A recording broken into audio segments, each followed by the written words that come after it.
Supreme court کیا حل ہے ایک پارلیمنٹ سے پاس کیے ہوئے قانون کو جس کے اوپر بظاہر مجھے لگتا ہے کوئی ایسی قدغن نہیں ہے، اس کے اوپر کورٹ میں جانا چاہیے؟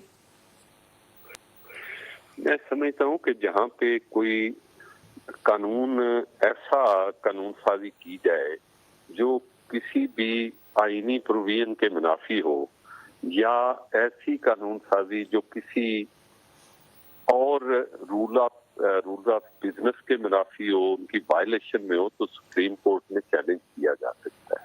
اور پرٹیکولرلی جب کوئی فنڈامنٹل رائٹ وائلیٹ ہو رہا ہو کسی قانون سازی کے حوالے سے، تو that can be challenge before the Supreme Court. Sir اس میں کون سے آئینی قانون رولز آف بزنس اور فنڈامنٹل رائٹس کی وائلیشن ہوئی ہے؟ دیکھیں، اس موجودہ قانون کے حوالے سے تو ایک تو یہ کہتے ہیں جی اس کے رولز آف بزنس میں یہ ہے کہ جب جوائنٹ سیشن ہو تو total majority of the total membership, that mean اگر majority of the total membership ہے تو دیٹ مین کہ جتنے ٹوٹل سینیٹر ہیں اور ایم این ایز ہیں ان کی میجارٹی ہونی چاہیے. مطلب 222 آپ کے خیال میں کم از کم ہونے چاہیے تھے؟ منیمم ہونے چاہیے، منیمم ہونے تو چاہیے. یہ آپ کے خیال میں آپ اس بات سے اتفاق کرتے ہیں کہ یہ ایک ایشو ہے جس کو بنیاد بنا کے سپریم کورٹ جایا جا سکتا ہے؟ جایا جا سکتا ہے، یہ جایا جا سکتا ہے. چلائیں جناب، بڑی خبر ہے یہ.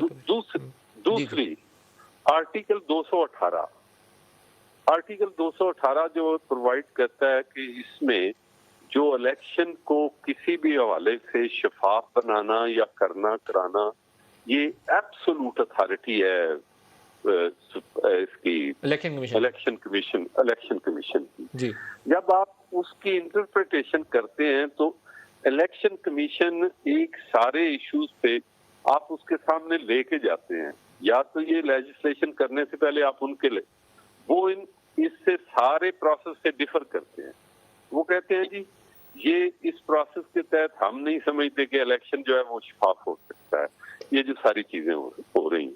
تیسری بات یہ ہے کہ یہ الیکشن کے جو رولز ہیں الیکٹورل لاز کے حوالے سے، یہ رولز آف گیم ہیں. رولز آف گیم ہر کھلاڑی کے لیے وہی ہوں گے جو وہ تمام کے لیے ایکسیپٹیبل ہوں گے. اگر آپ ایسے لا جو ہیں ان کو بھی بلڈوز کر کے بنائیں تو میں سمجھتا ہوں کہ وہ کسی حوالے سے جسٹیفائڈ. اچھا، دو چیزیں تو بڑی واضح ہو گئیں. ایک آپ نے کہا کہ وہ جو رولز آف بزنس میں کم از کم تعداد 222 ہونی چاہیے تھی وہ نہیں تھی، اس کی بنیاد کے اوپر سپریم کورٹ جایا جا سکتا ہے. ایک آپ نے کہا کہ آرٹیکل 218 جو آئین پاکستان کا ہے اس کی خلاف ورزی ہوئی، اس کے اوپر سپریم کورٹ جایا جا سکتا ہے. تیسرا آپ نے مجھے کہا کہ فنڈامنٹل رائٹس کے اوپر جایا جا سکتا ہے. فنڈامنٹل رائٹس کیسے وائلیٹ ہوئے اس میں؟ نہیں، میں وہ بات میں کر رہا ہوں کہ ادروائز اگر دیکھنے نا ہم ہر پروویژن آف لا کو اگر اسٹڈی کرتے ہیں تو اس کے مطابق ہم چیزوں کو دیکھ سکتے ہیں کہ ان کی کیا کیا امپلیکیشن. ٹھیک ہے، تو دو بنیادی آپ کے خیال میں دو چیزیں ہو گئی. ایک تو ہو گیا کہ رولز آف بزنس کی خلاف ورزی ہوگی، اور ایک آرٹیکل 218 کے نیچے جو الیکشن کمیشن کلی طور پر خود مختار تھا اس کو ہم نے آن بورڈ لیے بغیر بائی پاس کیا اور ایک بل پاس کر دیا. اگلی بات میں ایک اور آپ عرض کروں. جی، یہ جو صورتحال کل آپ نے دیکھی، اس میں یہ ایسے لگ رہا تھا جیسے اینیمی سٹیٹس نہیں ہوتی ہماری اپنی پارلیمنٹ میں، ایسے جیسے دو دشمن ملکوں کے لوگ ہیں اور وہ ایک دوسرے کو ڈیگر ڈان ہے اور ایک بلڈوز کرنا چاہ رہا ہے اور دوسرے کے رائٹ چھیننا چاہ رہا ہے. بھئی آپ اپنے ملک کو ترقی کی طرف لے جانا چاہتے ہو، آپ لوگوں کے. کیونکہ ایک اور بات ملک صاحب، قانون کسی ایک فرد، ایک جماعت یا کسی گروہ کے لیے نہیں ہوتا.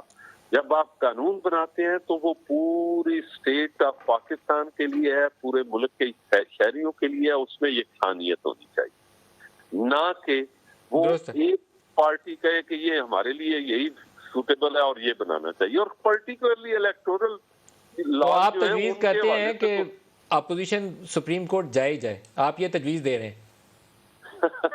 میں نہیں دے رہا، میں یہ کہہ رہا ہوں کہ جو ہو رہا ہے یہ مجھے نہیں لگتا کہ یہ آگے جمہوریت چلانا چاہ رہے ہیں. لیکن کیا سپریم کورٹ اس لا کو سیٹیسائیڈ کر سکتی ہے؟